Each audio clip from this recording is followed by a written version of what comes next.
She stood in a hall full of wolves, and not one of them moved.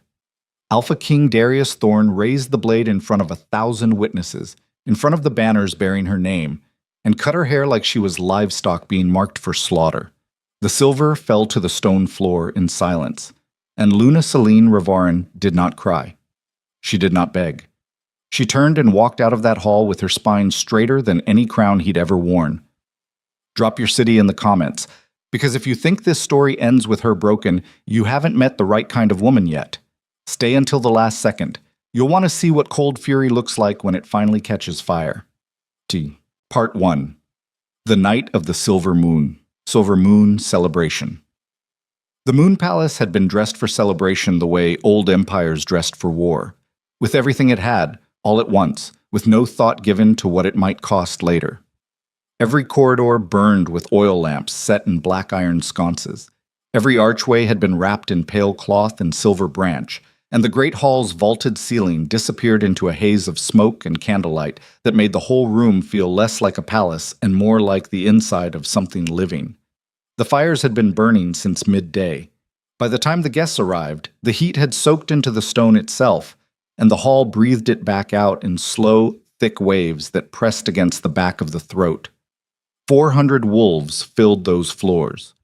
Alphas from the Eastern Ridge territories, betas who ran the grain provinces, pack elders whose names predated the Thorn dynasty by 2 generations, merchants who had paid heavily for the right to stand in the same room as royalty, council members in their formal gray, 7 of them, arranged near the high table like pieces on a board that only they could read. Luna Selene Ravarin stood at the entrance to the great hall and took it all in before she let herself be seen. She had learned that years ago. Before you walk into any room, understand the room. Feel where the weight sits. Find the exits. Not because she expected danger. She had believed, for most of her marriage, that she was safe here, but because her mother had taught her that power does not announce itself. Power observes first. She was 26 years old and had been Luna of this kingdom for 4 years. She wore the formal silver ceremonial gown that her own grandmother had worn at the last moon celebration, heavy silk that moved slowly, like water reluctant to leave the shore. Her hair was pinned at the temples with obsidian clips and fell the rest of the way in a single thick braid that reached the back of her knees. Silver white, almost luminous in the lamplight, the kind of hair that made older wolves lower their eyes without quite knowing why. The mark of the shadow moon ran along the inside of her left forearm, 3 thin crescent lines, faded to silver gray against her pale skin. She kept it covered as a habit, not out of shame, because people asked questions she was tired of answering. She stepped into the hall. The room did not stop for her arrival. It never did anymore. There had been a time, early in the marriage, when Darius had still believed she was an asset rather than an inconvenience, when her entrance drew heads, when the room resettled around her the way a fire resettles when you add wood. That time had passed. Now the nobles looked through her with the particular skill of court wolves who have learned which way the wind blows and adjusted accordingly. She kept walking. Her personal attendant Rin fell into step beside her, a small, quick woman of 30 who had served the Ravarin line since before Selene was born. Rin had her gray-streaked hair pulled back tight, and her eyes were already reading the room with the focused calm of someone who spent their professional life watching for trouble. Council members arrived 40 minutes early, Rin said quietly, close to Selene's ear. They went directly into the east antechamber. They were there for half an hour before the doors opened. Together? All 7. Selene considered that. Council members arriving together was not unusual. Council members arriving together 40 minutes early and sequestering themselves before a ceremonial event was something else. And Darius?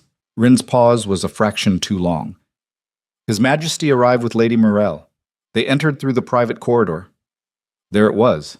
Selene had known for over a year, known the way you know when a wound has gone from painful to numb, which is its own kind of knowing. She did not feel what most people expected her to feel when she heard Morel's name. There was no sharp grief anymore, no humiliation hot enough to make her hands shake. What she felt was something quieter and considerably more dangerous, the patient cataloging of facts. Where are they now? Far end, near the high table. Good, Selene said, and she sounded like she meant it. She made her rounds through the hall the way a Luna was expected to. speaking to pack elders, acknowledging merchants by name, pausing long enough with the Eastern Alphas that they felt their journey had been worth making. She was good at this, not merely competent, genuinely good. She remembered names and children and the specific details of grievances that had been mentioned to her in passing 6 months prior. She had an ear for the real conversation running underneath the ceremonial one, the one where territory disputes and grain prices and old blood debts were being quietly negotiated in the language of compliments and toasts. It was, she had decided long ago, the most honest form of governance available in a court like this one. She had almost completed her circuit of the room when she found herself 5 feet from Darius Thorne for the first time that evening. He was everything his bloodline had been bred to produce: tall, broad-shouldered, with the kind of physical presence that had once made her genuinely afraid of disappointing him. Not from cruelty, but from the sheer gravity of him, the way a room oriented around him without his asking. He had dark hair, close-cropped, and the strong lines of a wolf who had not gone soft with palace life. His jaw was clean-shaved for the ceremony. He wore the formal black of the Thorn line with the silver wolf head pinned at his chest, and he stood with his weight slightly forward, the way men do when they have already decided how every conversation in a room will end. Mirelle stood at his left side. She was the kind of beautiful that required maintenance, carefully constructed from the lacquered coil of her dark hair to the scarlet gown cut low enough to confirm exactly what kind of attention she was seeking and from whom. She came from a lesser noble house, the Vale family, minor territory holders in the Western Hills, but she had spent 2 years at court learning to move as though the bloodlines of 6 noble houses ran through her veins simultaneously. She was 23 years old, and she understood with absolute precision what men like Darius Thorne needed to believe about themselves. Their eyes met. Mirelle showed nothing, which was its own statement. The absence of discomfort in a woman who was standing beside another woman's mate was not confidence. It was declaration. Darius looked at Celine the way he had looked at her for almost 2 years now, like she was furniture he had stopped noticing. "Luna," he said, the formal address. In front of witnesses, he still used it. There was a time she had found that meaningful. "My king," she said. Her voice was level. She had practiced level for so long it had become genuine. "The hall looks well. The staff worked hard." They did. He looked past her, already scanning the room for something more interesting. "You spoke with the Eastern delegation?" "I did. Alpha Vorn sends his regards. He's concerned about the northern trade route, Swam. The rockfall last winter hasn't been cleared. I told him we'd have an answer for him within the month." "Fine." He nodded once, still looking past her. "Send it through the council." She almost said something then. She had in the early years said things, had pushed back, gently, persistently, with the evidence in her hands and the logic on her side, and learned slowly what pushing back cost her. Not in bruises. Darius had never touched her with violence. He had simply removed her from decisions one at a time until what remained of her role was ceremonial, symbolic. The Luna in the silver gown who stood in the right place and made the court look legitimate. "Of course," she said. She moved away from them. The dinner was long, as ceremonies always were. 7 courses, with the appropriate toasts between each one. Celine sat at the high table 2 seats from Darius, the formal distance that protocol required for a public event of this size. Mirelle sat in the 5th seat, where visiting dignitaries were typically placed, close enough to Darius that the message was unmistakable to anyone who cared to read it. The court wolves read it. They were extraordinarily good at reading things like that.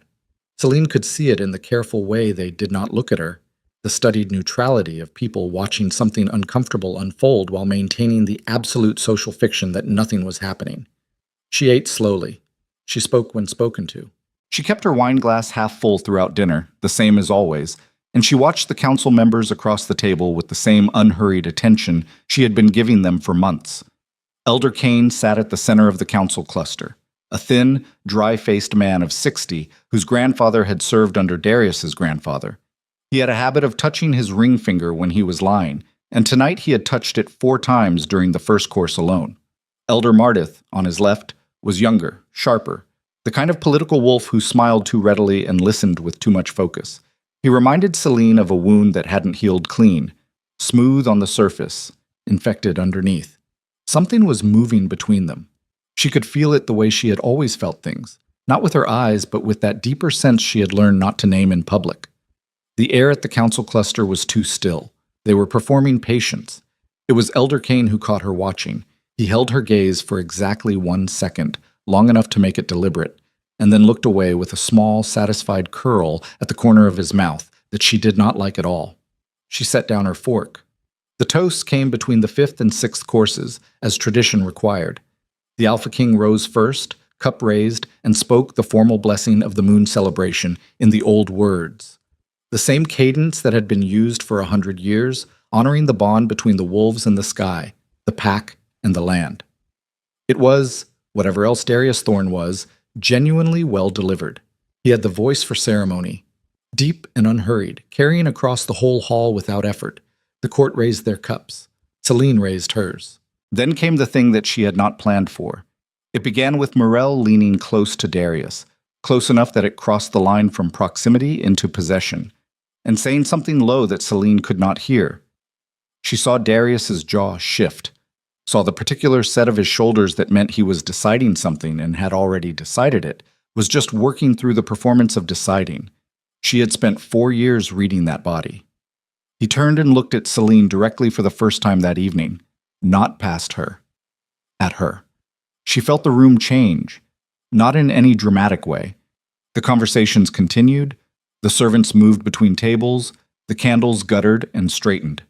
But there was a quality shift in the air, the way a room changes when someone opens a window before a storm. The court knew something was coming. They had probably been anticipating it. Some of them, the council cluster in particular, seemed to settle more deliberately into their chairs. Darius reached beneath the table. He placed a long-handled knife on the white cloth beside his plate. Clean blade, silver-handled, formal enough to have been chosen deliberately. Celine looked at the knife, then at Darius. Her heartbeat did not change. This was a thing she understood about herself. She had always processed fear in silence first, let it travel down to somewhere deep and cold before she felt it. Luna Celine. His voice was formal, public. This was for the room. She set down her cup carefully. My king. He stood. The court fell silent in pieces, conversation by conversation, until the only sound was the creak of the old wooden beams overhead and the distant pop of a log in a side fireplace. I have something to say, Darius announced to the hall, that concerns the honor of this court. She knew then. Not the specifics, car her mind was still assembling the data, but the shape of it. She felt it in the council member's stillness, in Morel's lifted chin, in the particular quality of the silence around her, which was not surprise but anticipation. They had been briefed. Most of this room had been briefed before she arrived. She was the only one who hadn't known. Darius looked at her with what she recognized, with a cold clarity that would stay with her for years, as not cruelty, or not only cruelty, but something worse. He looked at her like a man performing an act he had convinced himself was righteous, like a man who needed to believe that what he was about to do had a justification equal to the harm. The Luna of this court has been unable to fulfill the sacred bond, he said. She carries no heir. She is withdrawn from the governance of this kingdom. She has, by action and by absence both, diminished the standing of the Thorn line before our allies. Celine kept her hands flat on the table. She was aware, with some detached part of her mind, that this was a physical decision her body had made without consulting her, bracing, grounding, pressing weight into the stone beneath through the wood and cloth. Every wolf in the room was watching her face. She gave them nothing. As Alpha King, Darius continued, by the right of the high bond and the law of the Silver Pact, I am formally, before witness, severing the ceremonial honors of the Luna's station. He picked up the knife. Darius. Her voice was quiet, just his name, not a plea. He walked around the high table. The room was utterly still. 400 wolves, not one of them breathing. Later, some of them would say they had wanted to speak. Some of them would say they hadn't understood what was happening until it was already done. A few would be honest enough, to themselves, if not to others, to admit that they had known and had chosen the calculation of their own position over the cost of opening their mouths. He stopped behind her chair. She did not turn around. She would not give him the performance of her fear. She felt the weight of her braid lift, his hand taking it, just above the base of her neck, wrapping the silver-white length around his fist once. The pins at her temples pulled sharply. She heard the knife open. "The luna's silver is the emblem of her station," Darius said. He was still addressing the room, not her. She was a prop in this speech. "It is returned to the House of Thorn." One cut. Not a ragged tear. She would remember this later with a bitter kind of respect. He had sharpened the knife properly. The blade went through her braid cleanly, close to the nape of her neck, and the weight of 4 years of silver-white hair fell from her head and landed on the stone floor at her feet in a sound that was quieter than it should have been. The hall made no sound at all. Celine sat in the sudden lightness of her own bare neck and looked straight across the high table at Elder Kane, who was watching her with the focused attention of a man waiting to see if his experiment would produce the intended result. She breathed in once, out once. Then she pushed her chair back from the table. Slowly, deliberately, with the precise care of a woman who understands that every movement she makes right now is being memorized. And she stood up. She did not look at Darius. She did not look at Morel, whose face she could see in her peripheral vision, wearing an expression of careful satisfaction that she would not give the dignity of direct attention. She did not look down at her hair on the floor, though every wolf instinct she had screamed at her to retrieve it, to press it to her chest, to make some gesture that acknowledged what had been taken. She looked at the door. She walked toward it.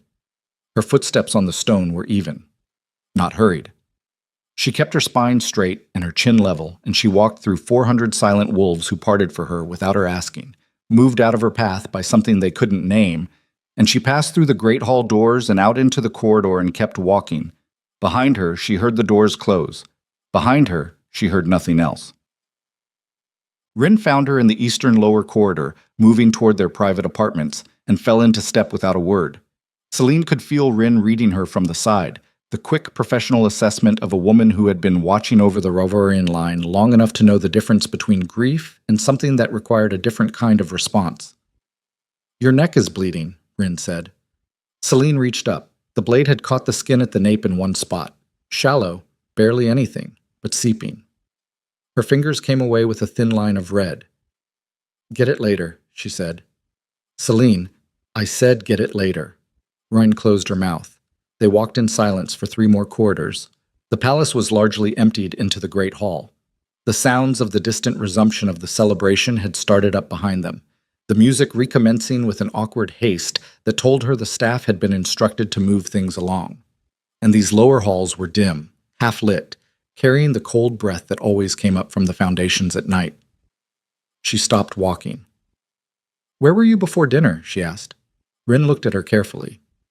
"My chambers. Preparing for—" "No." Celine turned. "Before that, this afternoon. I sent you to the East Wing archives to pull the border records from the old high treaties. You were gone for 3 hours." Rin was quiet for a moment that lasted a beat too long. "The archive is poorly organized. It took time. You've used that archive since before I was born. You could find anything in there in 20 minutes with your eyes half open." Another pause. Rin's face was professionally still. Celine had always admired that about her, had learned from it. But there was something underneath the stillness that was not quite right.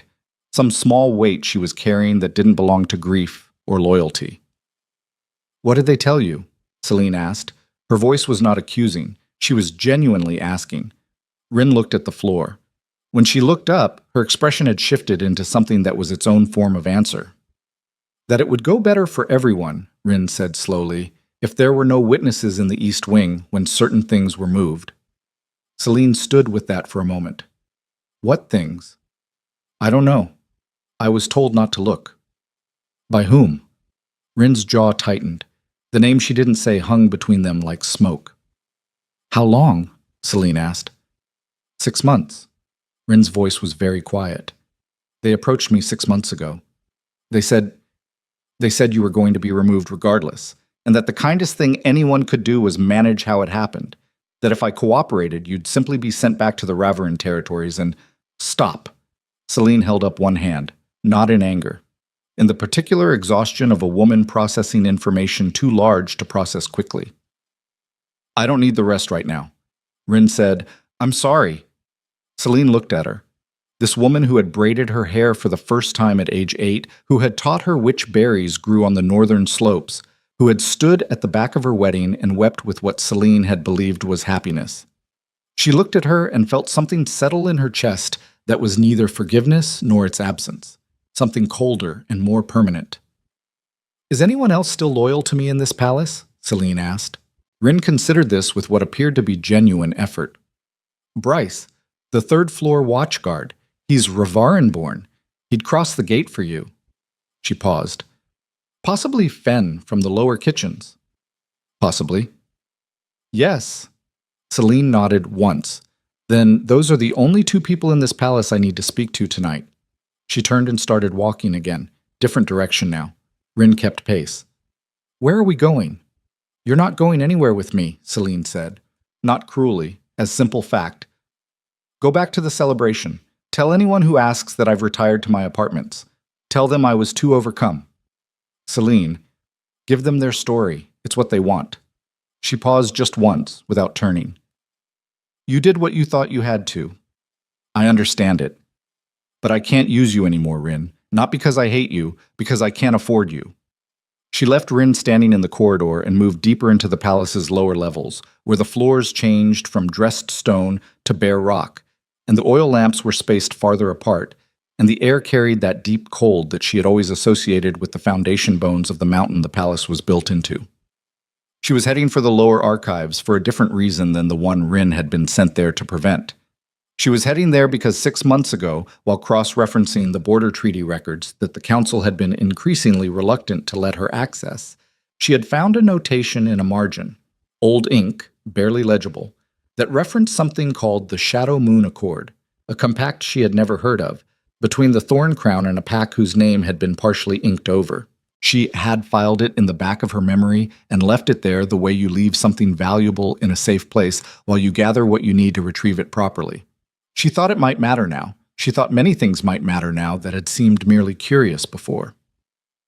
The archives occupied a long, low-ceilinged room 2 floors below the main palace, accessible by a stair that most of the court had probably forgotten existed. Celine had a key, one of the original ring keys from when she had still been involved in territorial governance, and she let herself in and lit the lamp on the entry table and stood for a moment, letting her eyes adjust. The cold here was serious.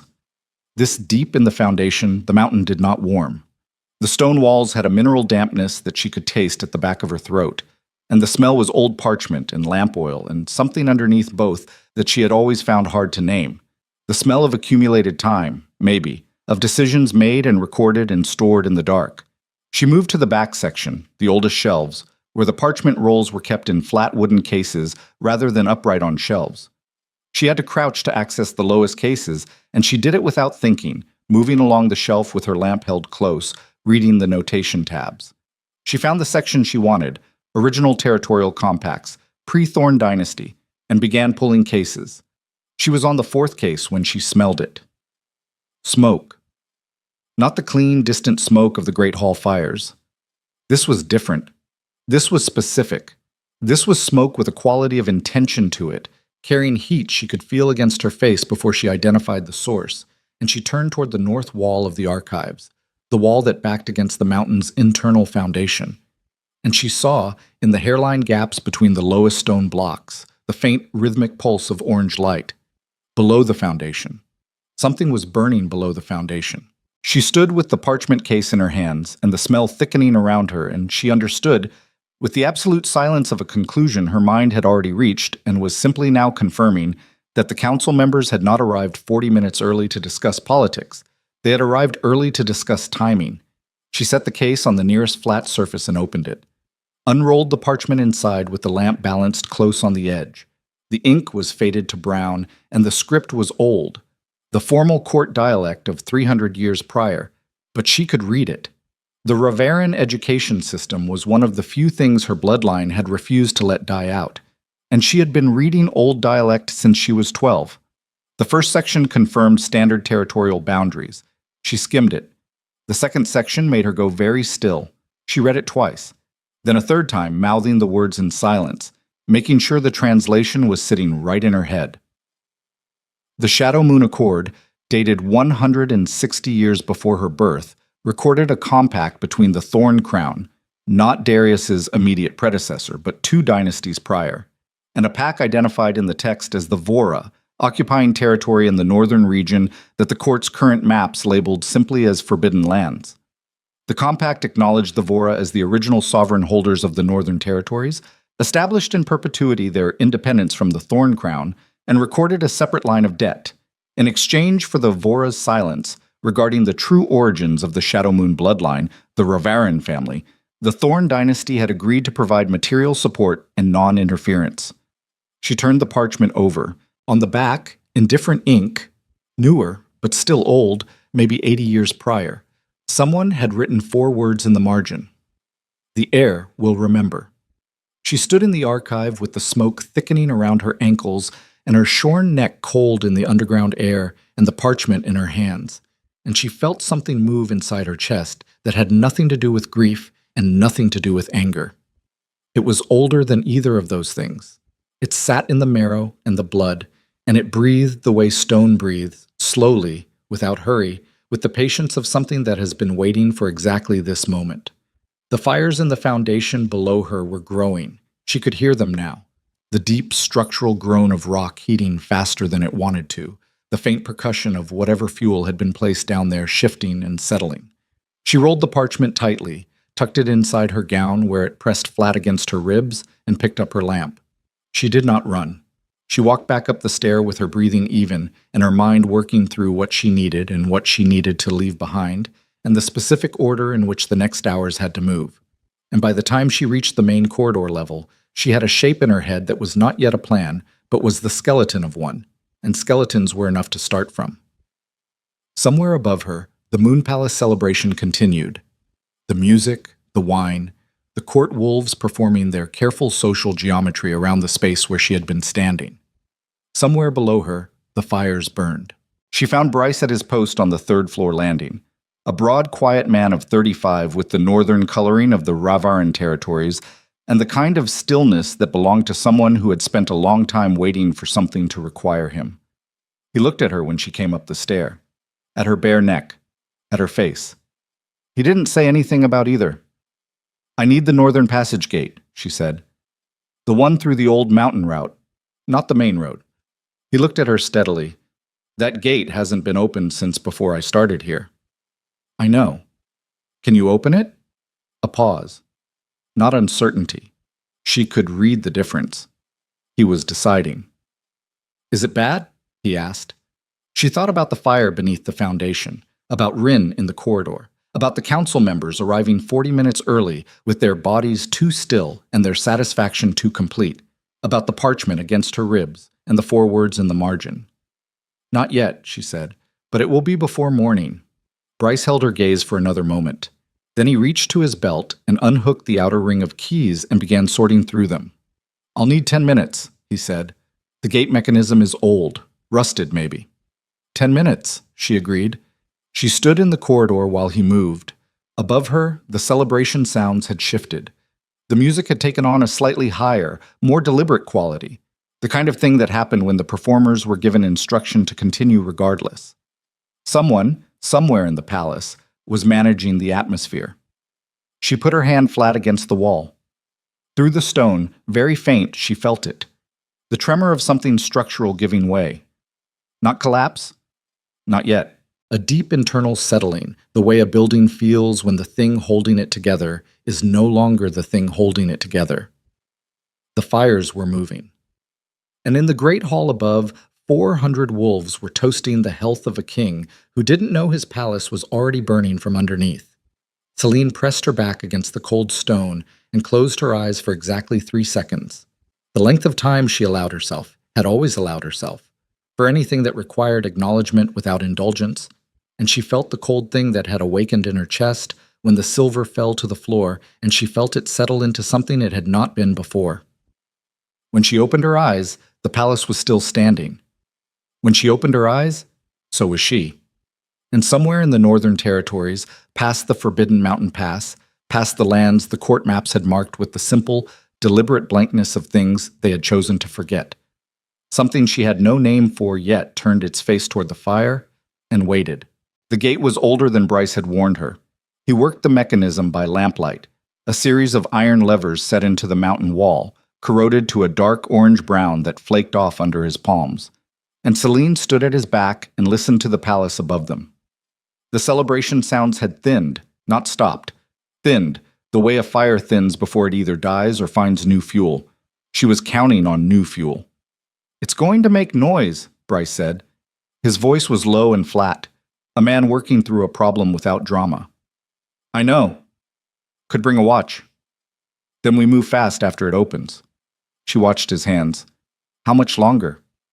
"Less than you're making me feel." She almost smiled at that. Almost. The lever groaned.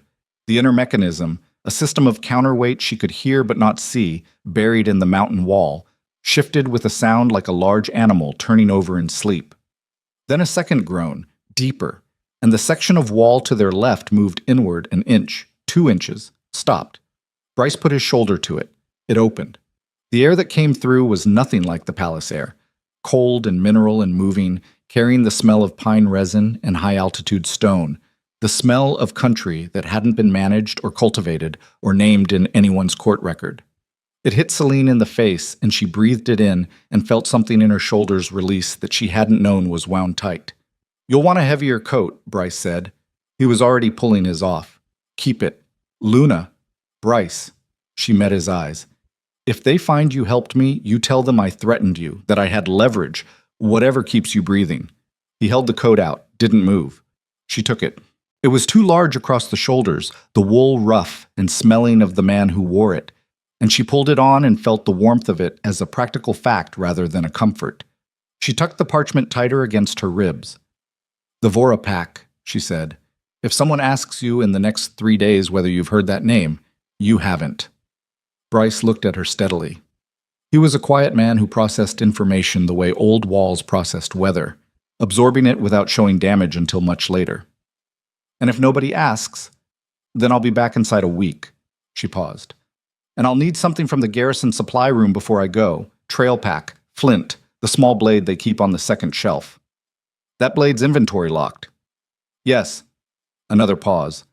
Then he nodded once and moved back through the corridor without another word. She stood in the opening, half in the palace and half in the mountain air, and she listened to the structure around her.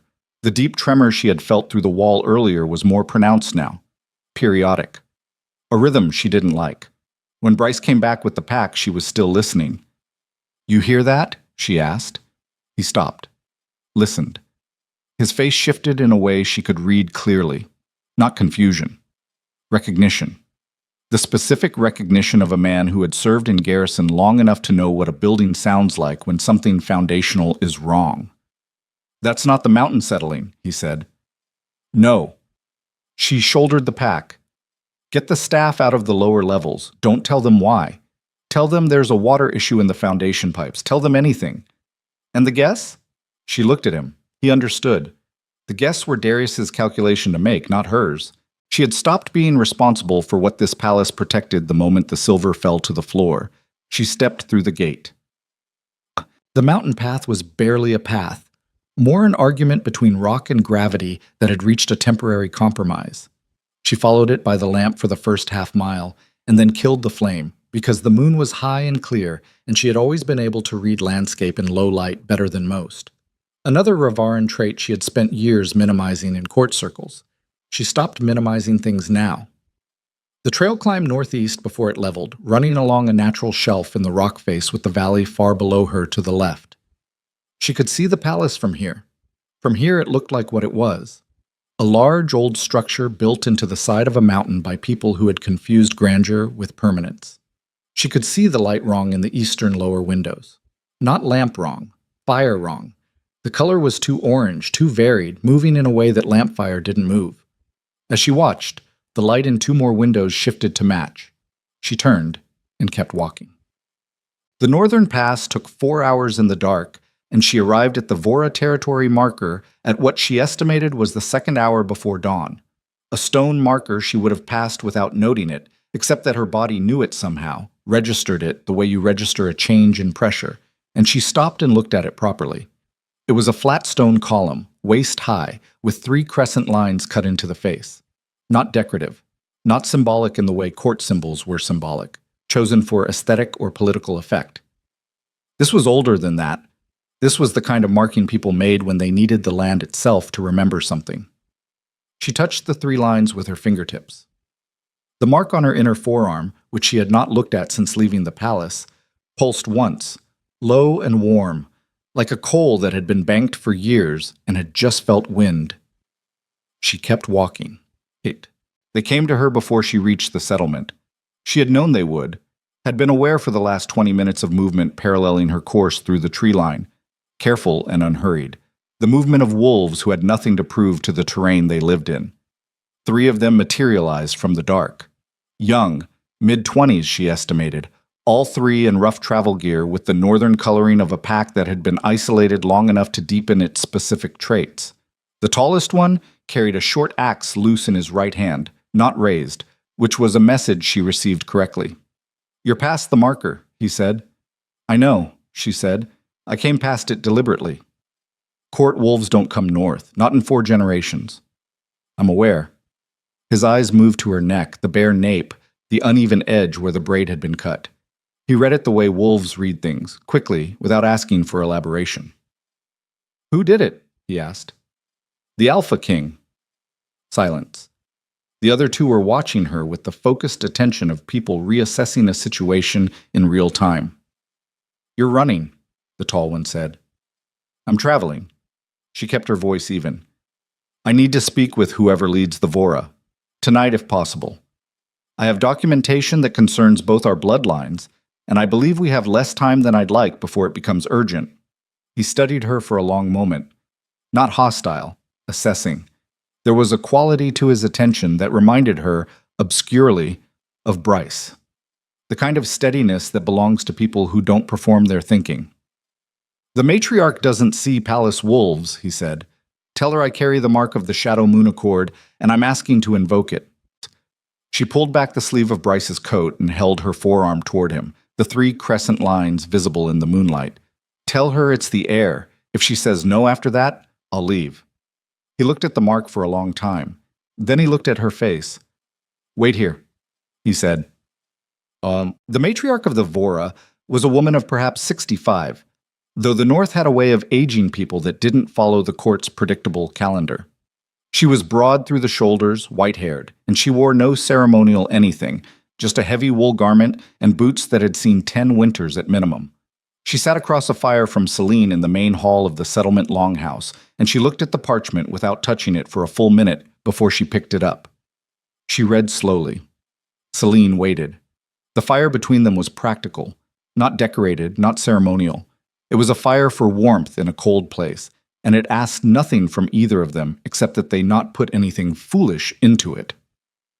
"Where did you find this?" the matriarch said finally. Her voice was low and dry, the voice of someone who spent more time listening than speaking. "The lower archives, foundation level. How long have you known about the Accord?" 6 months I've known it existed. Tonight I read the full text." Celine paused. "The margin notation, the heir will remember, was that added by your people or by someone in the Thorn line?" The matriarch set the parchment down, looked at Celine across the fire with an expression that was not quite readable but contained, somewhere inside it, something that might have been relief, or the assessment that precedes relief, when a person has been carrying a long weight and is not yet ready to set it down. "My grandmother wrote it," the matriarch said, "after the last emissary from the Ravaran line came north. She said," a brief pause, "she said the bloodline would fracture before it found itself again, and that when the heir finally read those words, it would be because the fracture had already happened." Celine said nothing. The fire moved. "What do you need?" the matriarch asked. "I need to understand what you know about the Shadow Moon bloodline that the Thorn dynasty paid your people to keep silent about." Celine held the woman's eyes. "All of it. Not the version that gets shared with court emissaries. The real one." The matriarch studied her for another long moment. Then she reached to the side of her chair and picked up a clay cup and drank from it slowly. "Your bloodline," she said, "is older than the Thorn dynasty by 600 years. The Shadow Moon Accord wasn't a treaty between equals. It was a surrender document dressed up as a compact. She set the cup down. The Ravaran line is the original ruling bloodline of these territories. All of them. The Thorns built their dynasty on land that was handed to them, conditionally, by a Ravaran matriarch who believed the arrangement was temporary. Celine's keys were flat on her knees. She could feel the mark on her forearm with a specificity she had never felt before. Not pulsing now, just present. Awake. The power the texts call Shadow Moon, the matriarch continued, isn't symbolic. It's a documented gift of the original bloodline. Control of certain elements, fire and its opposite, the ability to stop what burns. She looked at Celine steadily. Your mother had it, suppressed it. Your grandmother had it and used it twice in her life and spent 20 years afterward making sure no record existed inside palace walls. My mother never told me any of this. Your mother was afraid of what it would make you a target for.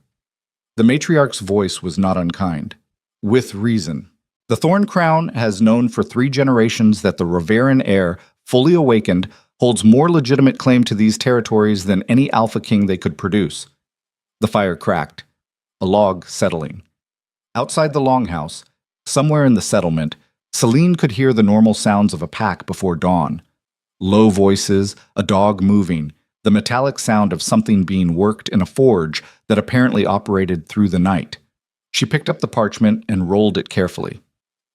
The palace is on fire, she said. Started in the foundations before I left. I believe the council authorized it as cover for a larger power transfer, using the chaos to justify martial law under Darius's name, but actually operated by Mirel Vile and the council bloc. The matriarch's expression shifted very slightly. They intend to eliminate you in the confusion. They intended to frame me and execute me publicly. The fire was the distraction. She tucked the parchment back inside her coat. They didn't expect me to leave before it started. So their plan is broken. Their plan is improvising. She looked at the fire between them. Which makes it more dangerous, not less. Improvised plans cut corners. Improvised plans hurt people who shouldn't be in the path of it. She thought about the lower-level staff, the kitchen workers, the stable hands, the servants who slept in the eastern wing basement rooms 3 floors above where the fires had started. She thought about them with a cold, specific clarity that was not sentiment. Sentiment was a tool she had learned to use selectively, but something more structural. The knowledge that this was not only about her and Darius and the court's politics. It never had been. That was the lie that courts told, that power was about the people who held it. How long to awaken what I carry? She asked. The matriarch looked at her for a moment that held genuine surprise. You've had no training, no instruction, starting from nothing. I didn't say train me. I said awaken. Celine met her eyes. My body already knows something is there. I've felt it my entire life, and I spent 26 years being told to keep it quiet. I'm not asking you to teach me to use it over years. I'm asking how long it takes to stop suppressing it. The matriarch was quiet for a moment. For a fully intact bloodline, she said finally, with the mark already active and the suppression already cracking. She paused. Hours. Maybe less. The suppression is the work. The gift itself is just what you are. Celine stood up. Then I need until morning, she said, and I need you to tell me everything you know about what the fires can do that conventional fire can't, and what the shadow element actually means when someone in my line uses it in the field. The matriarch looked up at her. In the firelight, her face was composed, careful, the face of a woman who had been holding a very old door shut and was now watching someone arrive from the other side with the correct key. Sit down, the matriarch said. There is a great deal to tell you. Celine sat. Outside, the sky over the southern mountain range had begun to carry a color that was not dawn. It was too orange for dawn. It was too high and too uneven, and it moved against the black with the deliberate, patient spread of something that had been given room to grow and had taken it.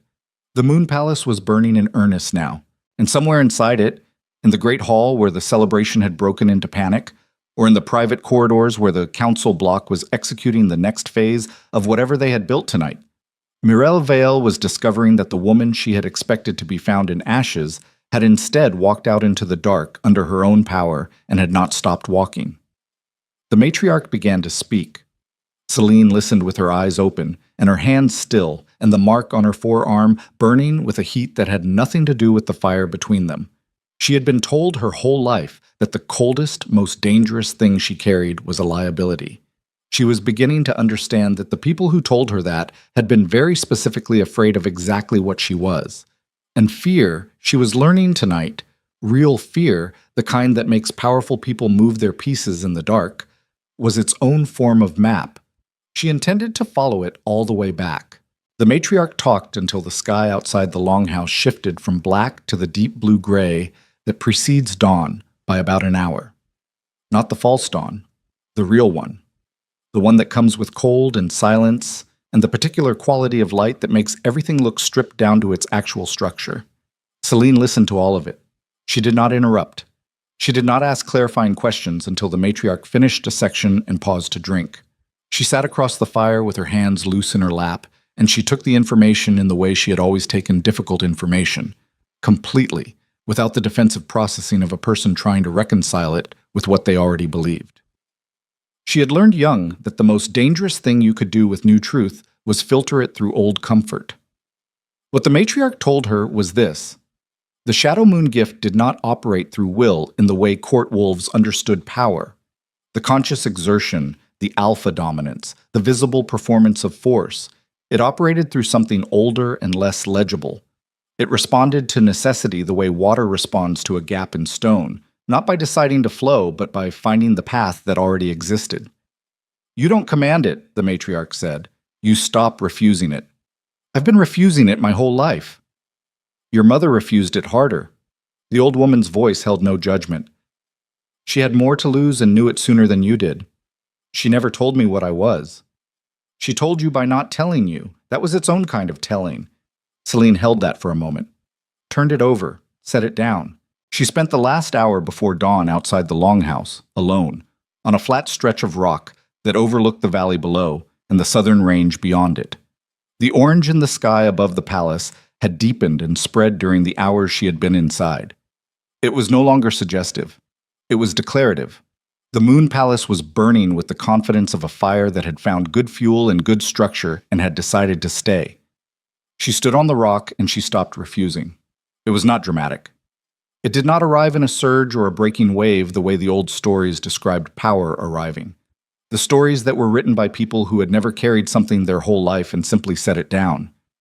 It arrived the way a held breath releases, a slow, structural unwinding that began somewhere between her ribs and her spine and moved outward through her hands, her jaw, the backs of her knees. The mark on her forearm went from warm to hot to something past heat that had no accurate word. Present, maybe. Specifically present in a way that her body recognized as true. She looked at the fire on the horizon, and she understood it. Not metaphorically. She felt its composition the way you feel the temperature of bath water, immediately and fully, and without having to think about what you were feeling. And she felt, underneath the palace fire, the thing that was wrong with it. It was not rebel fire. It was not accidental fire. Rebel fire started from the outside and moved in. This fire had started in the foundation and moved up, which meant it had been placed, not thrown. Multiple points of origin, carefully distributed. Someone who knew the palace's internal structure had spent considerable time preparing this, and they had done it with a specific knowledge of which parts of the building would fall first and which parts would be the last to go. The Great Hall would be among the last. She came back inside. I need to go back, she said. The matriarch looked at her from across the cooling fire. The younger wolves who had filtered in and out of the longhouse during the night, 6 or 7 of them, gathered by the matriarch's word, watching Celine with the focused attention of a pack recalibrating its understanding of something, went still. The fire is controlled, Celine said. It was designed to look uncontrolled. It'll burn the peripheral structures, the servant wings, the lower garrison, the archive levels. But the Great Hall stays intact long enough for whoever planned this to complete the transfer in front of witnesses. Martial law declared, Darius signed off. Council block takes administrative authority while he's dealing with the aftermath. She looked at the matriarch. They need the hall standing long enough for the paperwork. The matriarch was quiet for a moment. And you intend to be there when it happens. I intend to be there before it happens. One of the younger wolves, a woman about Celine's age with close-cropped dark hair and the flat, evaluating eyes of someone who had been a fighter long enough to stop performing it, spoke from the far side of the room. "You've been gone from that palace for less than a day," she said. "Whatever you were before you left, you're something else now. Walking back in shifts the entire situation." "Yet, Celine said. "That's the point." The woman studied her. "You need bodies. I need wolves who know how to move through a burning building and who understand that the goal isn't to fight the fire or fight the court. The goal is to make sure certain people are in the Great Hall when I arrive, and that certain other people, the ones who shouldn't be in a burning building, are not." She was talking about the staff, the servants, the kitchen workers, the lower-level garrison, the people who had been in the palace's bones so long they were part of its structure, the people who would not be given warning because warning them hadn't been factored into anyone's plan. She had factored them in. The dark-haired woman looked at the matriarch. Some communication passed between them that Celine couldn't read and didn't try to. Then the woman stood. "I'm Kael," she said. "I can give you 4. 4's enough," Celine said. They moved south through the pass as the dawn broke properly. Celine and Kael and 3 others, all in northern gear, moving at the pace of people who knew terrain and didn't waste energy on anything the terrain didn't require. The smoke was visible from the first ridge, thick and gray-brown against the new light, climbing from 3 distinct points around the palace perimeter. Celine noted the points, cross-referenced them against the building's layout in her head. The distribution was precise, exactly as she had assessed from the rock. The wings, the lower structures, the archive levels. The Great Hall would be standing. The private corridors that connected it to the council chambers would be standing. The route between them would be passable for at least another 3 hours. She did not share her certainty with Kael, not because she didn't trust her, but because certainty communicated without evidence had a way of making people overconfident about things that still needed care. She did say, as they descended the final approach to the palace's north face, "The gate Bryce opened for me last night. It'll still be unlocked if nothing's gone wrong with him." Kael moved alongside her through the rock. "And if something has? Then we use the garrison side access. Longer route, closer to active fire. Preferred option being?" "Bryce," Celine said. Bryce had kept the gate. He was standing inside it when they came through, in the low corridor with a garrison lamp, and the expression of a man who had spent several hours making a series of decisions he wasn't entirely sure about and had arrived at a place of committed uncertainty. He looked at Celine, at the 4 northern wolves behind her, at Celine's face, which she understood was different now in some way that people who knew how to look at faces were going to notice. He said, "The lower east wing is gone. Staff got out. I moved them the way you said, water pipe story, got everyone above the 2nd level by midnight." He paused. 3 garrison men refused to evacuate, stayed at their posts. "Which garrison men?" He told her the names. She recognized one of them as a Vale House placement, Morel's people embedded in the garrison 2 years prior in a personnel shuffle she had questioned at the time and been overruled on. The other 2 names she didn't recognize, which meant they were either loyal to Darius or loyal to whoever was paying better. She filed this and moved on. "Where is Darius now?" she asked. "Great Hall, last I knew. He's been there since the fire started. He won't leave, keeps telling people it shows stability, that a king doesn't run from his own palace." Bryce's voice held something that was not quite contempt and not quite pity. "Morel's been running between him and the council antechamber. She's been in and out 4 times in the last 2 hours." "The council antechamber is intact?" "So far." Celine looked at Kael. "Take 2 of yours to the servant levels. South corridor, 3rd and 4th floors. There are laundry staff that sleep through emergencies, and nobody will have thought to wake them. Get them out through the kitchen yard exit." She looked back at Bryce. "The 3rd garrison level, is it passable?" "For about another hour, maybe less. Then I have an hour." She started moving. "Celine." Bryce's voice caught her. She stopped without turning. "He's not the same man he was last night. Whatever he was before, the fire's done something to him. He's been sitting in that hall watching his palace burn, and he's..." A pause. "He looks like someone who's starting to understand what he agreed to." She turned enough to look at him over her shoulder. "Good," she said. "That'll make him easier to reach." "Huh." The council antechamber was at the end of the East Passage, and the East Passage was navigable only because the fire on this level had been designed to burn outward, not inward, and Celine moved through it with Kael's third wolf at her back, a quiet man named Rain, who moved like he was used to worse than this. And the smoke was serious, but not yet impossible, and she kept her breathing shallow and her eyes on the floor where the air was cleaner. She heard voices before she reached the door, 2 voices. She knew them both. She stopped 3 feet from the antechamber door and listened. Morel's voice, precise and unhurried. The declaration needs his signature before the second collapse. After that, the legal standing shifts, and we lose the window. Elder Kane's voice, drier. He's still resistant. He won't be resistant when the hall starts to go. Fear is the best administrative tool this court has ever produced. A pause. Once he signs, the Alpha King title transfers under emergency protocol to the council acting collectively. His line is suspended, not severed. We're not regicides. We're stabilizers. And the Luna? A short silence. If she made it out of the palace before the fire spread, she's in the northern pass somewhere, alone, without resources, without a single political ally who knows she's alive. Morel's voice was comfortable. The voice of a woman who has run the scenario many times and found the same answer each time. She's not a factor. Celine put her hand on the door. She had known in an abstract way that people underestimated her. She had lived with that for years. But hearing it stated in that specific tone, not cruelty, not hatred, just the professional dismissal of a calculated asset, clarified something that had been almost clear for a very long time. She pushed the door open. The antechamber had 4 people in it, Morel, Kane, and 2 other council members, Mardith and a heavy-set older woman named Vel, who controlled the Western grain provisions and had been quietly hostile to Celine's administrative involvement for 3 years. All 4 turned. Morel's face did the thing that faces do when a calculation fails.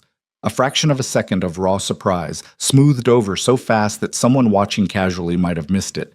But Celine was not watching casually. "Luna," Morel said. Her voice had recovered completely. "We were concerned for your safety." "I know," Celine said. "That's what makes it interesting." She walked into the room. Rain stayed in the doorway, which was where she wanted him. "The East Lower Wing is gone," she said. "The archive levels are gone. The Garrison South Quarter will go within the hour. The fire is moving exactly as planned, which is something you'd only know if you'd planned it, which I'm prepared to discuss in front of Darius when we get to the hall." She looked at Kane. His ring hand was flat on the table. He had learned, apparently, to control that tell in a crisis. "The documentation from the lower archives that you sent my attendant to keep clear of, I have it. I read it last night." She looked at Morel. "All of it." Morel tilted her head slightly, still composed. The composure of a woman who understood that the room had shifted but had not yet located the new center of gravity. "You've been busy for someone who just had a public humiliation," she said. "I've been busy for someone who just had her entire life restructured against her will, yes." Celine held her eyes. "Where's the declaration?" "There's no—" "The emergency martial law declaration, the one requiring Darius's signature. Kane, it's on the table in front of you under that map folio. I can see the edge of the parchment from here." She did not look away from Morel. "I'm not here to stop it the way you think I'm here to stop it. I'm here to make sure that when Darius reads it, he understands every word of it. Because my observation, and I've been watching this court for 4 years, is that nobody has bothered to explain to him what the emergency protocol clause in the 3rd paragraph actually means for his bloodline standing." Kane moved his hand, not reaching for the parchment, just adjusting. A tell of a different kind. Morel said, "You're trying to drive a wedge." "I'm trying to make sure the Alpha King has the information to make an informed decision before he signs something that ends his line." Celine's voice was level and cold, and completely without the performance of emotion. "If he reads it and signs it anyway, that's his choice. But he's going to read it." "He signed off on this approach weeks ago," Mardith said. He spoke for the first time from his position near the far wall, with the particular smoothness of a man who had been rehearsing this moment. "His Majesty authorized the council to proceed with restructuring plans at his discretion." Celine looked at him. "He authorized contingency planning," she said. "He did not authorize burning his own palace with his people in it. I'd be interested to know whether he's been told those are the same thing." The silence in the room had weight. It was Morel who moved first. Not toward Celine, sideways, toward the table, toward the parchment, reaching for it with the specific decisiveness of a woman who has concluded that the conversation has reached the point where documents are more dangerous than fire. Celine got there first. Not by speed alone, by the simple fact that she had known this moment was coming before Morel had decided to make it, and she had positioned herself accordingly. She put her hand flat on the parchment and felt the mark on her forearm go from warm to burning. Morel's hand came down on top of hers. They stood with the parchment between their palms, and Morel looked at her from a distance of 8 inches with an expression that had finally dropped the performance, dropped all of it, the composure and the calculation and the carefully constructed aristocratic remove. And what was underneath was something Celine recognized. Not evil, not even hatred exactly. Pure, clean ambition that had learned to read everything in the world as either useful or in the way. "You have nothing," Morel said quietly. "You have a piece of old parchment from an archive that's been burning for 3 hours, and you have whatever those northern wolves promised you, and you have a king upstairs who chose me over you in front of 400 witnesses." Her grip on the parchment tightened. "What exactly is your move here, Luna?" Celine looked at her completely. Not with anger, not with the performed serenity she had used in court for 4 years, but with the full and unfiltered attention of a woman who had spent a very long night becoming exactly what she needed to be. "My move," Celine said, "is that you're coming with me to the Great Hall." She lifted her hand from the parchment, stepped back. Morel, caught by the absence of resistance, took the parchment, straightened, reset her composure. "And why," she said carefully, "would I do that?" "Because the hall is going to start coming down within the hour, and when it does, the question of who saved Darius Thorne from a burning building and who was standing in an antechamber trying to get his signature on a document that strips his bloodline, that question is going to be answered very publicly by whoever is still standing." Celine looked at each council member in turn. "You ran this plan on the assumption that I would be dead or gone, and that Darius would be manageable. I'm not dead, I'm not gone, and Darius is sitting alone in a burning palace running out of time to understand what's actually happening to him." She turned to the door. "I'm going to the hall," she said. "What you do next is genuinely up to you." She walked out. Behind her, she heard the sound of 4 people making calculations. She heard chairs move. She heard Morel's voice, very low, saying something to Kane that she couldn't catch. She kept walking. The smoke in the east passage had thickened in the 20 minutes she'd been in the antechamber. The fire on the lower level was audible now. A structural sound, the deep percussion of material failing under heat, conducted up through the floor under her feet with a rhythm that told her the timeline was tighter than she'd estimated. She walked toward the great hall with the mark burning on her arm and the cold thing in her chest fully awake now, and she thought about what the matriarch had told her, that the gift didn't operate through will, that it operated through necessity. She understood that now in a way that was physical rather than intellectual, because what she was walking toward, the hall, Darius, Morel behind her with the parchment and the plan and the cold ambition of someone who had never once been told no by the world, was going to require her to be something she had spent her entire life being told she wasn't. Not a Luna, not a mate, not a symbol or a ceremony or a political asset whose primary value was the appearance of stability. Something that had been waiting beneath all of those things for 26 years. The floor shuddered under her step. Above her, she heard the first structural crack of the Great Hall's eastern support column beginning to give. She started to run. She hit the Great Hall doors at a dead run and took them open with both palms and the full weight of her body behind it. And the doors gave the way old doors give when someone who has decided not to slow down reaches them. Not elegantly, not quietly, but completely. The hall was still standing. Barely. The eastern support column had not yet fallen, but it was going. A diagonal crack ran from the base to the ceiling junction, moving in slow increments that she could track by the fine powder of stone dust drifting from it in the draft. The high windows on the south face had blown out from heat differential sometime in the last hour, and the air coming through them carried smoke and the dry, superheated quality that preceded flashover in an enclosed space. Half the ceiling lamps had come down. The great table had been pushed to the far wall, by staff, she guessed, before they evacuated. And in the space where the celebration had been 12 hours ago, there was now a grouping of perhaps 15 people, scattered at the center of the hall in the postures of people waiting for someone to tell them what to do next. Darius was at the center of them. He looked up when she came through the doors, and for a single unguarded second his face showed the expression she had not seen on it in 2 years. Not love, not warmth, but something prior to both. The particular human shock of seeing someone you had written off as a loss appear in front of you still breathing. She did not slow down for it. She counted as she moved. 4 of the 7 council members were present, including Cain and Mardith, who had apparently moved faster than she expected. Kael was visible near the north wall with 2 of her wolves, and the people they'd moved were gone, cleared out. The remaining 15 were Darius's personal guard, 3 court officials who had refused to leave their king, and 2 servants who had simply had nowhere else to go. She reached Darius in the center of the hall and stopped 3 feet from him. He had aged somewhere between 12 hours ago and this moment, not visibly, not in the lines of his face, but in the specific quality of his stillness. He was a man who had spent his entire life understanding himself as the heaviest weight in any room, and something had shifted in that self-understanding in a way that sat on him now like a physical change. "You came back," he said. "Someone has to save people from burning buildings," she said. "Apparently that's still me." His jaw tightened. "Selene. Later." She turned and looked at Cain. He had arrived before her, which meant he had moved the moment she left the antechamber, either to beat her there or to warn Darius. And from the expression on Darius's face, no warning had been delivered. Cain had calculated that the safest position right now was proximity to power, whichever power emerged from this hall. 60 years of court experience, and it had made him a very sophisticated reader of which way the wind was blowing. It had not made him anything else. "Where's Morel?" she asked. "She'll be here," Cain said.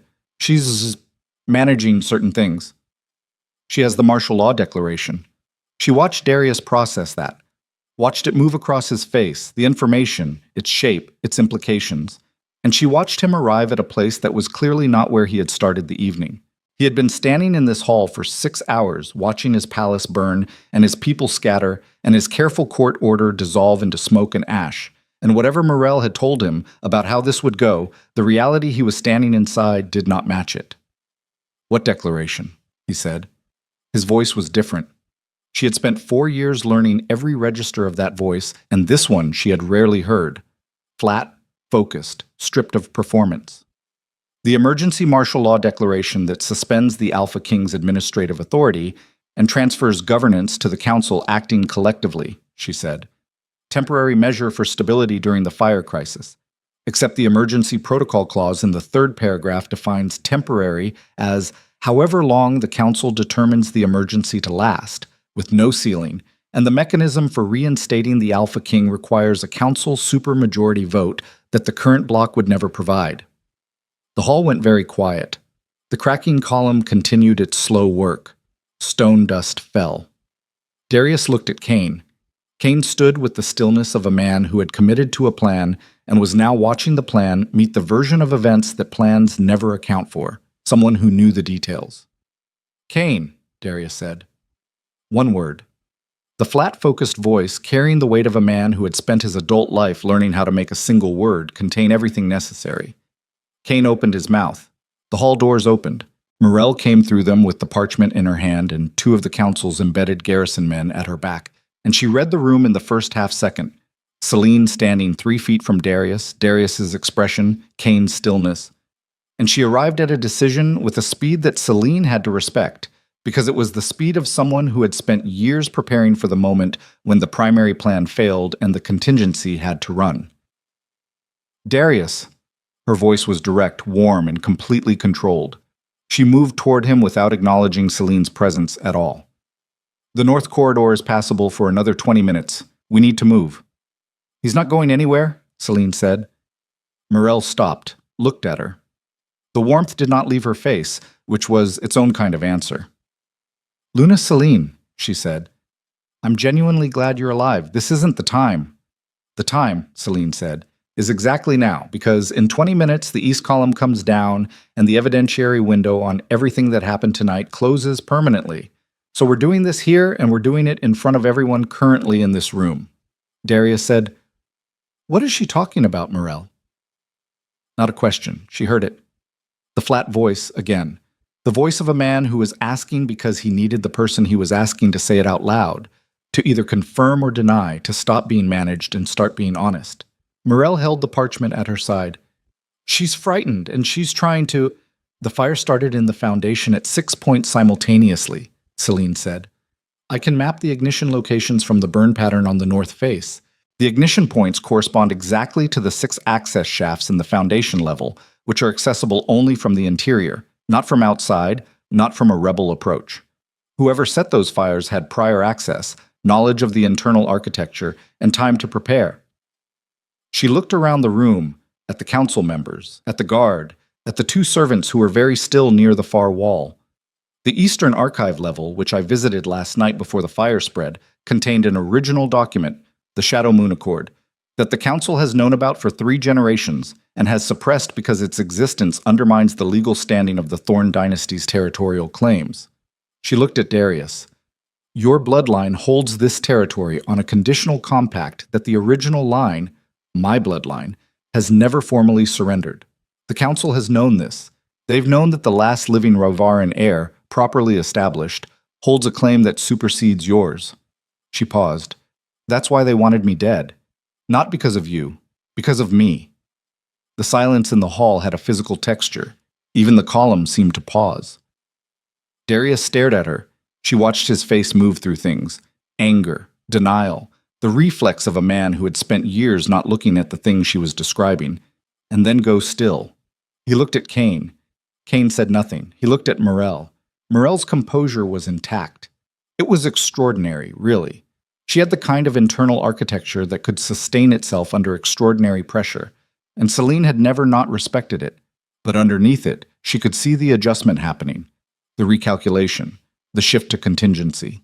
Even if what she says is true, Morel said, and the sentence began with even if, which was its own confirmation.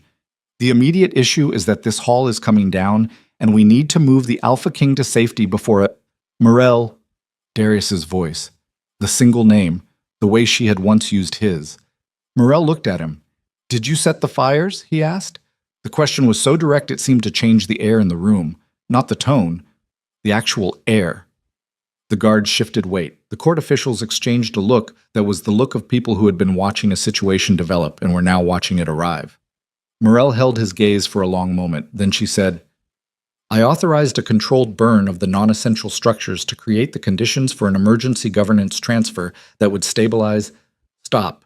She stopped. Darius turned away from her. He turned toward the great east window, the one still intact, through which the smoke-hazed morning light came in at the angle of a sun that had been up for 2 hours now and was illuminating the wreckage of his kingdom's lower wings with the indifferent clarity of a thing that didn't care what it showed.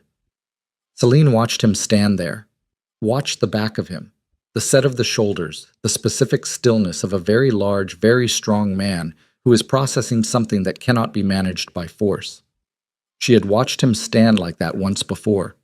Years ago, when his father died. She had stood behind him then and put her hand between his shoulder blades, and he had let himself be still for 30 seconds before he picked up what he needed to carry and carried it. She had believed then that there was something in him worth protecting. She was not sure what she believed now. She was sure it didn't matter in the way it used to matter. He turned back. He looked at Celine first.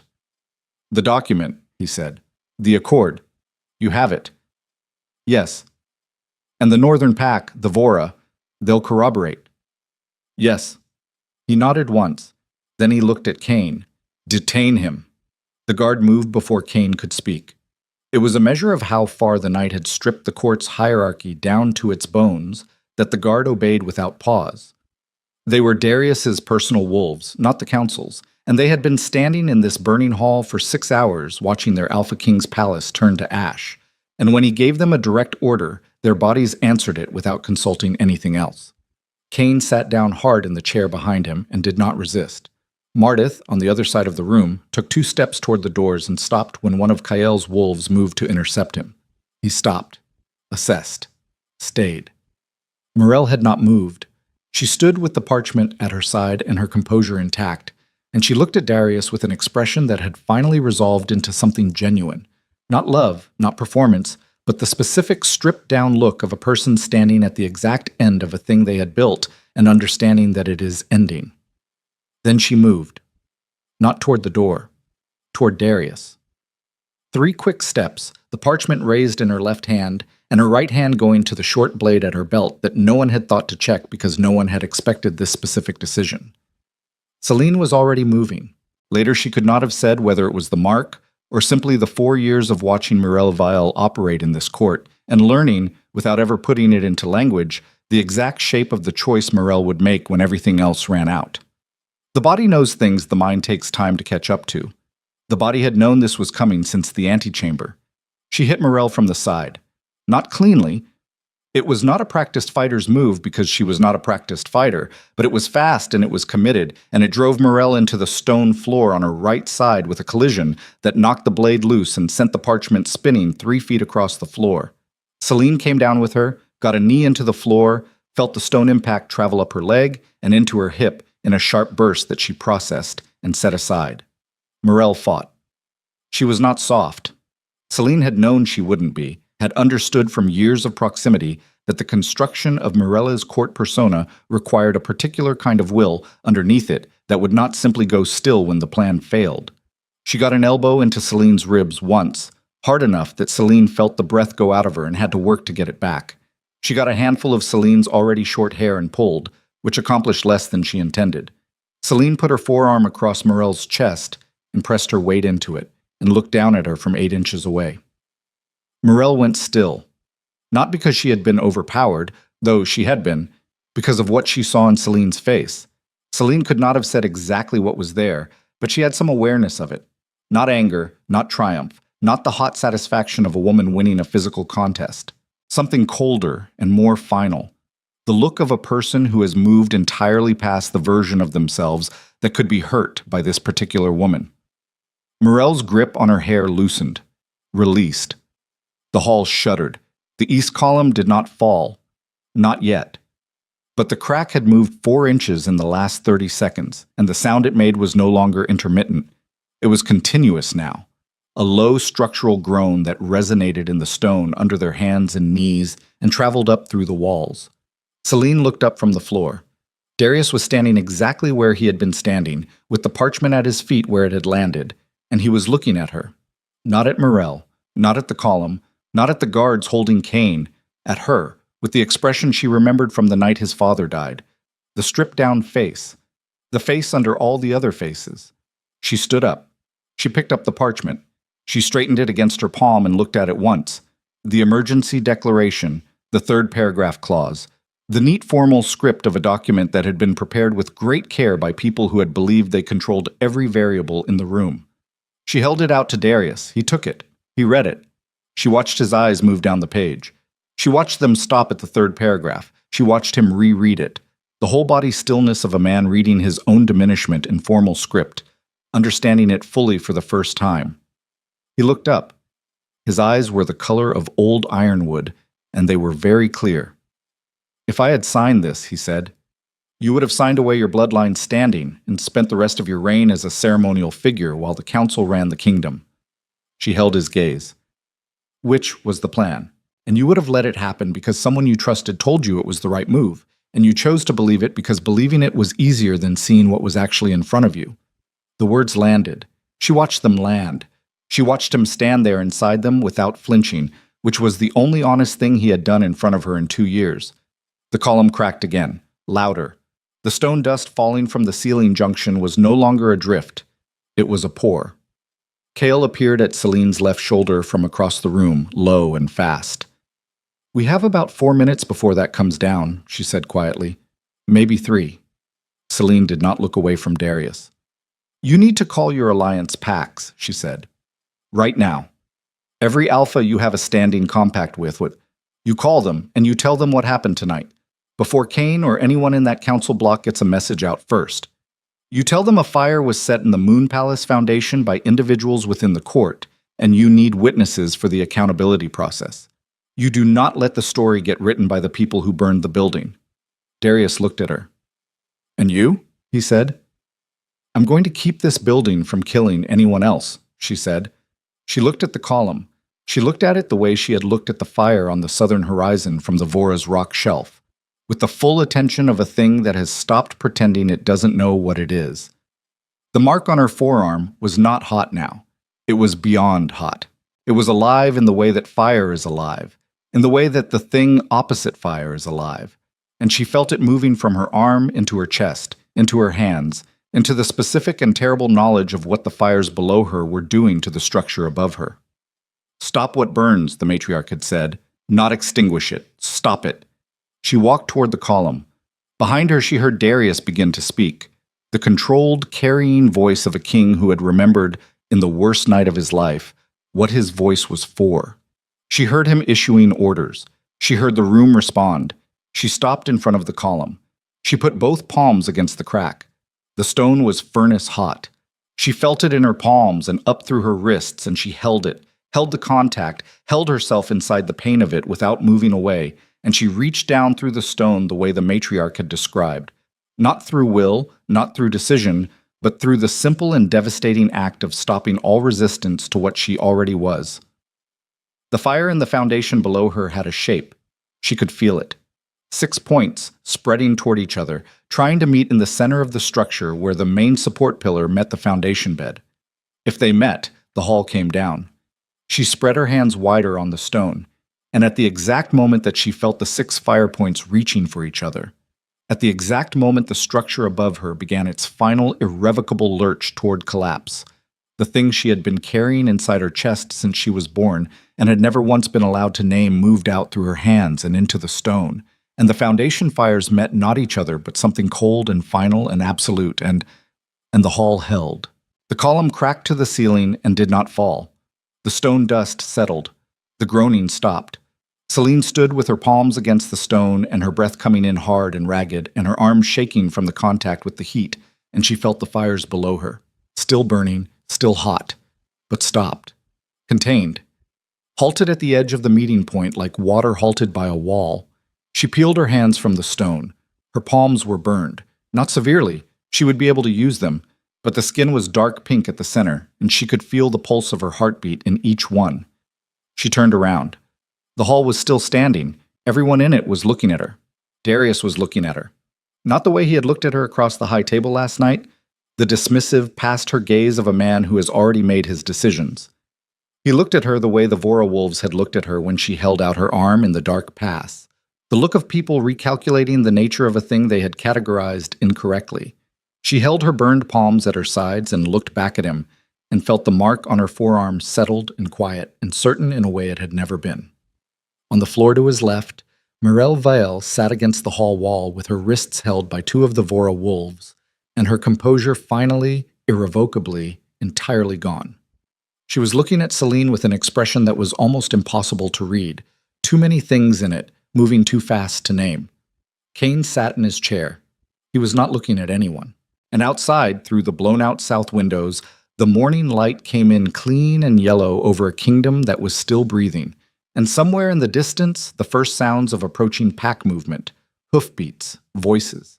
The organized noise of wolves called to answer were beginning to carry on the wind. Celine looked at Darius across the settling dust of the hall they had both survived. "Call your alliances," she said again. Her voice was steady. Her hands were burning. "Now." He looked at her for one more second, one long, stripped-down, too-late second, and then he reached for the messenger horn at his belt. He blew it.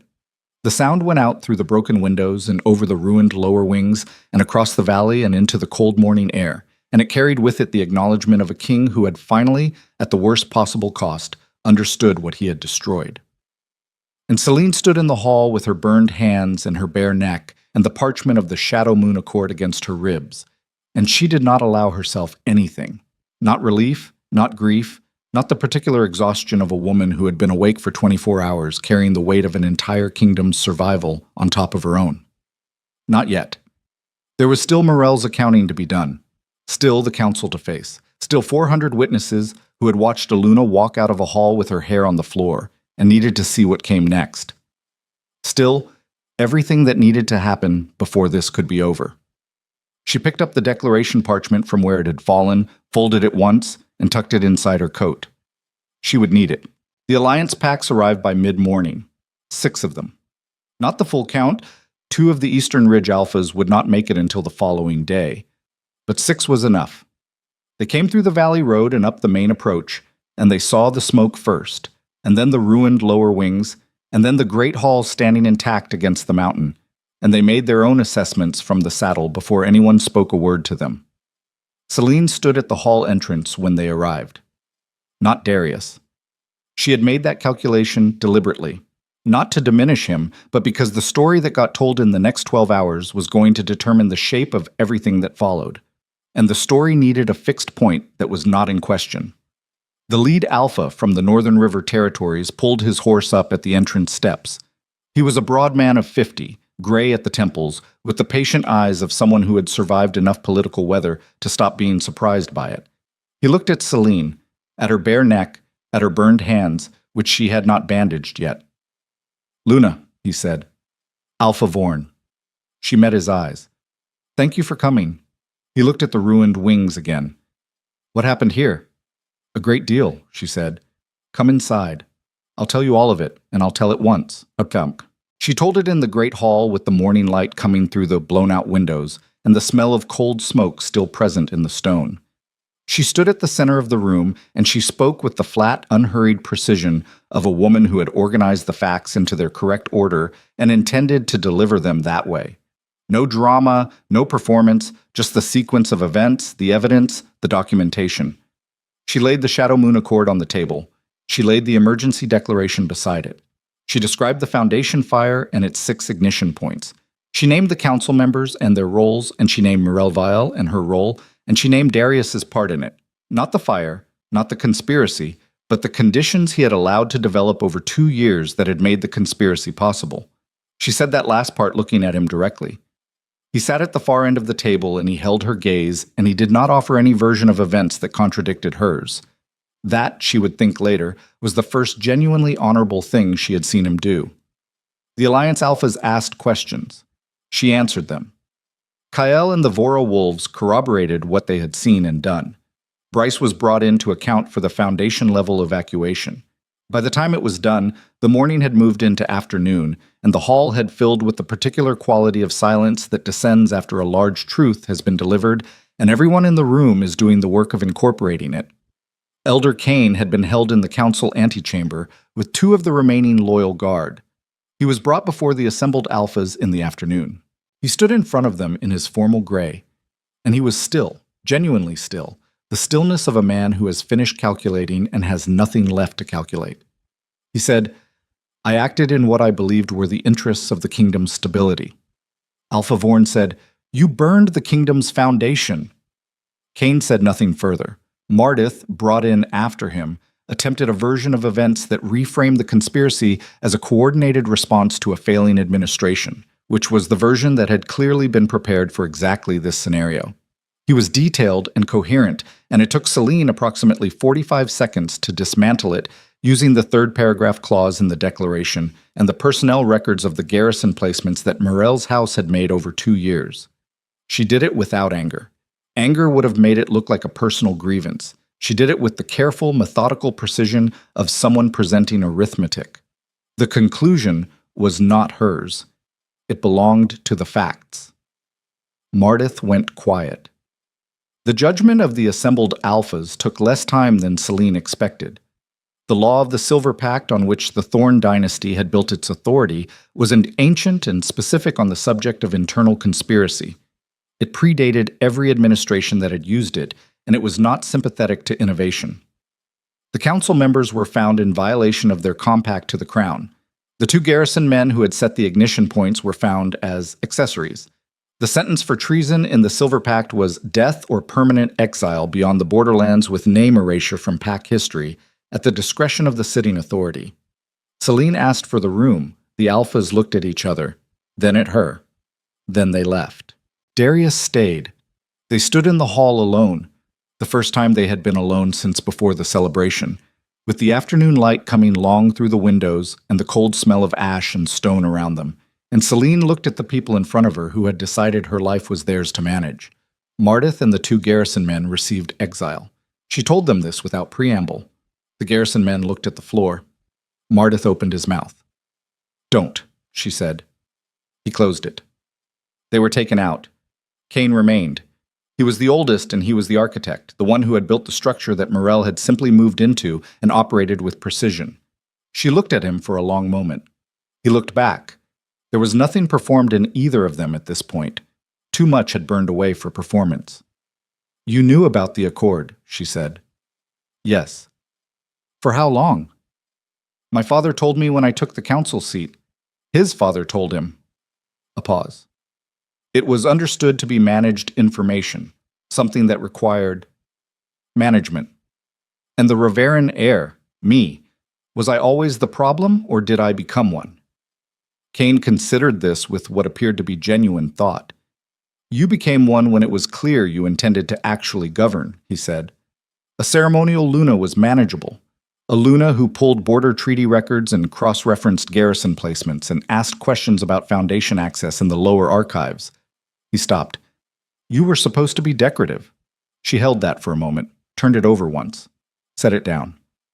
"Exile," she said. "Beyond the borderlands.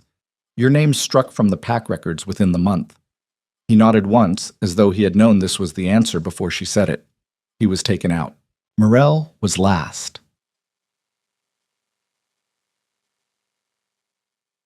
Morel was brought into the hall by Kael, and she walked between the Vora wolves with the posture of someone who had decided, in whatever time she'd had in the antechamber, that she would not be diminished by what came next. Her composure was back, not fully, not the court-perfect construction of it, but the underlying architecture was intact. She stood in front of Celine, and she did not look at Darius. For a long moment, neither woman spoke. It was Morel who broke it. "Say what you're going to say." "I already said it," Celine said. "In front of the Alphas. There's nothing left to say." "Then tell me the sentence." "Exile. Beyond the borderlands. Your name, struck from the records, yes." Morel's voice was controlled. "I assumed." Celine looked at her. The afternoon light fell between them, and Morel looked, not diminished exactly, but stripped. The way a landscape looks stripped after fire. The structure still visible, still legible, but cleared of everything that had grown over it. "You were good at it," Celine said. Not as a compliment and not as a wound, as a statement of fact that deserved acknowledgement. "The construction of it, the patience. Most people who want what you wanted make noise. You were very quiet about it." Morel looked at her steadily. Something moved in her face, not gratitude, but the recognition of being seen accurately, which was its own kind of thing. "It wasn't enough," Morel said. "No." "Because of you." "Yes." Another silence. Morel looked at the floor once, just once, briefly, and then back up. "Was there a version of this," she said slowly, "where it went differently? Where I—" She stopped. "I don't know," Celine said. "That's not a question I can answer for you." Morel held her gaze for another moment. Then she looked at Darius, finally. One look, direct and unreadable, carrying in it everything she didn't say and probably never would. And then she turned and walked with Kael's wolves back through the great hall doors and out. The doors closed. The hall was very quiet. Darius sat at the far end of the table and did not move. They were alone now, truly alone, the Vora wolves having withdrawn with a discretion that Celine suspected the matriarch had instructed, and the afternoon light moved across the floor between them in long lines, and the hall breathed its old cold stone breath, and there was nothing left in the room to manage or perform for. He came to her. Slowly, the way a large man moves when he is carrying something that has no weight but presses on him anyway. He stopped 5 feet from her, and he looked at her the way he had looked at the morning light through the window, with the raw, stripped attention of a man who had arrived somewhere he had no map for.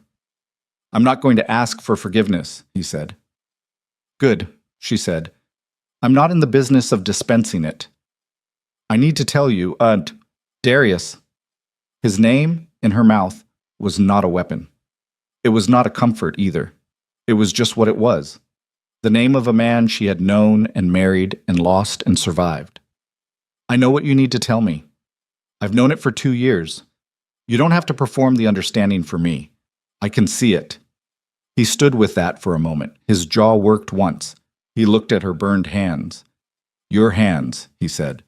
They'll heal. The Accord, I'll be presenting the Accord formally to the full Alliance Assembly within the week. The standing it establishes for the Ravarin line will need to be formally recognized. The territorial questions will take longer. She met his eyes. I'm not here to dissolve the Thorn dynasty. I'm not interested in that kind of disruption. But the compact will be redrawn honestly, and the Vora will be formally recognized, and the governance structure of this kingdom is going to change. He nodded, slowly. The nod of a man accepting terms he has no standing to contest. And us, he said. She looked at him. She took her time with her answer, not because she was uncertain, but because the words deserved to be the right ones, the real ones, not the first ones. There is no us, she said. There was something, once. You chose to end it before I had a say in the ending. What happened in the hall last night with the blade, you can't unbuild that. I can't unwatch it. She paused. And even without it, even if last night had never happened, you and I had been over for a long time. We'd just been living inside the shape of it. He said nothing. There was nothing to say, and they both knew it. You're still the Alpha King, she said. Until the Alliance Assembly determines otherwise, that stands. But you need to leave this territory within the month to stand before the full pack assembly and account for your administration. The fire, the council, what you authorized and what you failed to see. All of it. She held his eyes. If they vote to sustain your line, I'll work with you at the governance level. If they don't, I'll honor that too. And if he stopped, started again. If I go, if I stand before them and it goes badly, you'd be the highest legitimate authority in this territory. Yes. He looked at her for a long time, looking for something in her face, she thought. The old Selene, maybe. The one who had put her hand between his shoulder blades on the worst night of his life and asked nothing in return. The one who had believed that loving someone meant absorbing their failures and calling it loyalty. That woman had walked out of this hall last night in the cold light of a blade. She was not coming back. I'll go, he said. She nodded once. He turned and walked toward the door, and she watched him go. And she felt, not satisfaction, not grief, not the clean release that stories promised came after the hard things were done. She felt the specific, quiet weight of a woman who has done what needed doing and is standing now in the silence on the other side of it, learning the shape of what remains. He stopped at the door, did not turn. Selene, her name, in his mouth, with nothing performed in it, nothing managed, just the name. Go, she said. He went. Done. The months that followed moved the way rebuilding always moves, not in the dramatic surges that the initial crisis had demanded, but in the slow, unglamorous accumulation of choices made and made again. The ruined wings came down properly, and the foundation was rebuilt from honest stone. No hidden shafts, no access tunnels that didn't appear on the official plans. The archive levels were reconstructed with copies made and distributed. 3 repositories in 3 territories, the Vora holding 1, so that no single fire could erase what needed to be remembered. The Alliance Assembly heard Darius. He stood before them and accounted for his administration with the same stripped-down voice she had heard in the hall, and the Assembly deliberated for 3 days and voted to suspend the Thorn Line's unilateral authority pending a governance review that would take the better part of a year. He accepted the ruling. He left for the Eastern Territories, where he had extended family and enough distance from the capital to do whatever it was that men did when the life they had built around themselves was no longer the life they were living. She heard he was quiet out there. She heard he was working. She did not follow the reports closely. That, too, was a choice she made deliberately. The Vora Pack formally re-established their recognized standing in the Northern Territories. The matriarch came to the First Alliance Council meeting and sat at the table with the ease of a woman who had been waiting a very long time for the room to be correctly arranged and was not going to make a ceremony of it now that it was. Selene sat across from her, and they worked through the territorial compact line by line over 2 days and arrived at something that neither of them thought was perfect, and both of them thought was honest. Honest was enough. Honest was, in fact, more than this territory had managed in 3 generations. The election of the first High Luna happened on a cold, clear day in late autumn, when the new capital was not yet finished, but was finished enough. The great hall rebuilt with wider windows and the Vora crescent alongside the thorn wolf above the entrance, because symbols mattered, and the symbols they chose now would do work for the next 100 years, whether anyone was paying attention or not. It was not a coronation. There was no crown, no formal investiture, no single moment when power passed from one set of hands to another. There was a vote, open, witnessed, recorded in 4 repositories simultaneously. And when the count came back, Celine did not look surprised, because she had not built toward this moment through surprise. She had built toward it through the patient, grinding, unglamorous work of 2 seasons, and she understood that the vote was not the beginning of something. It was the recognition of something that had already been established in the doing. She stood before the assembled pack representatives in the reconstructed hall, and she accepted the title of High Luna without ceremony, because ceremony, she had decided, was something she would design herself going forward, and what she designed would bear no resemblance to what she had inherited. Kael stood at her right. The matriarch sat in the front row and watched with the expression of a woman who had written 4 words in a margin 80 years before this moment and had lived long enough to see them arrive.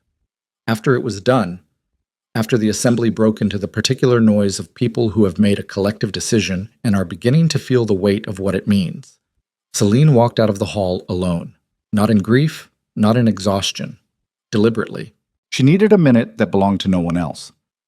She stood on the steps of the rebuilt hall in the cold autumn light, and she reached into the pocket of her coat, and she took out the small blade she had carried since Bryce handed it to her in the lower garrison the night she left. She raised it to the back of her neck. The ends of her hair had grown in the months since the celebration. Not long, not anywhere near what it had been, but enough to feel. Enough to remind her, in the quiet moments, of the sound of it hitting the stone floor and the particular quality of the silence that had followed. She cut it, clean and even, the way she wanted it. Not ragged, not desperate. The way a woman cuts something she has decided to cut, at the time and place she has chosen. The small amount of silver white fell from her fingers and she watched it go, carried a foot sideways by the wind before it dispersed, and she stood in the cold with the blade loose in her hand and her neck bare and the sounds of the assembly behind her. She did not feel what she had expected to feel. What she felt was simpler than that, quieter. The specific, grounded feeling of a person who has stopped waiting for her life to return to what it was before the worst thing happened, and has understood, fully and without remaining grief, that the worst thing was also the beginning of the only life she actually wanted to be living. The woman who had sat in that chair and felt the silver fall had not known what she was. She had carried the knowledge of it somewhere unlit inside her, and she had moved through 4 years of that court as if her value was determined by what she produced for someone else, as if her strength was something to be managed and suppressed so that the room she was in could be more comfortable. That woman was not coming back. What had replaced her was not harder, exactly, not angrier, not the cold, weaponized version of herself that rage might have produced if she had let it. What had replaced her was simply real, specific, the actual person, without the layers of careful minimization that had made her so easy to overlook for so long. She pocketed the blade. Kael appeared at the top of the steps. Council's convening in 10 minutes. I know. You gonna stand out here through all 10 of them? Celine looked at the valley below the capital, the rebuilt lower structures, the new grain road that was already carrying more traffic than the old one, the northern tree line where the Vora's territory began, and the land changed character. All of it hers to answer for, all of it belonging, in the only way that mattered, to the people who lived inside it. No, she said. She turned and walked back into the hall. She did not look back at the steps. There was nothing behind her worth turning around for. The council was waiting. She sat down at the head of the table, not at the end, the way the old arrangement had required, not in the position of the second authority waiting for the primary one to set direction, at the head, where the work started. She opened the first file. She began,